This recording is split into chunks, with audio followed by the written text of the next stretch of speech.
ஜூலை 16, 2004ஆம் ஆண்டு இந்த தீ விபத்து ஏற்பட்டதுங்க. அப்போ வந்து நான் அருகில் இருக்கக்கூடிய பானாதுரை மேல்நிலைப் பள்ளியில் 11ஆம் வகுப்பு படிக்கின்ற மாணவனாக இருந்தேன்.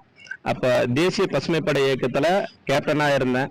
அன்னைக்கு தீ விபத்து நடந்த அன்னைக்கு நாங்கள் வந்து எல்லாருமே நாங்கள் எங்களுடைய டீமோட வந்து நாங்கள் எங்கள் அந்த மீட்பு பணியில் நாங்கள் ஈடுபட்டிருந்தோம். பிறகு அதுலேருந்து தொடர்ச்சியாக நாங்கள் வந்து இன்னைக்கு ஒரு ஆண்டும் ஜூலை 16 வந்து நாங்கள் அஞ்சலி செலுத்திட்டு இருக்கோம். இப்போ தொடர்ச்சியாக 21ஆம் ஆண்டை நாங்கள் அஞ்சலி செலுத்திட்டு இருக்கோம்.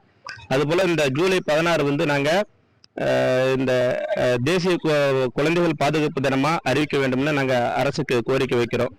இந்த மக்களை வந்து நிறைய பேர் வந்து என்ன பண்ணுவாங்கன்னா, என்ன போல் நாங்கள் இப்போ தனியார் பள்ளியில் ஆசிரியராக பணியாற்றிட்டு இருக்கேன். பக்கத்தில் இருக்கக்கூடிய வேளாமால் போதிக்க வளாகத்தில் தமிழ் ஆசிரியராக பணியாற்றிட்டு இருக்கேன். இப்போ அதுக்கு அது வந்து என்ன போல் பல ஆசிரியர்கள் பல அதிகாரிகள்லாம் இப்போ வந்து இருக்கிறாங்க. அவங்க வந்து தனியாக வந்து இவங்களுக்கு அஞ்சலி செலுத்த ஏதுவாக இந்த நாளை பொது விடுமுறை நாளாகவும் அறிவிக்க வேண்டும் என அரசுக்கு கோரிக்கை வைக்கிறோங்க.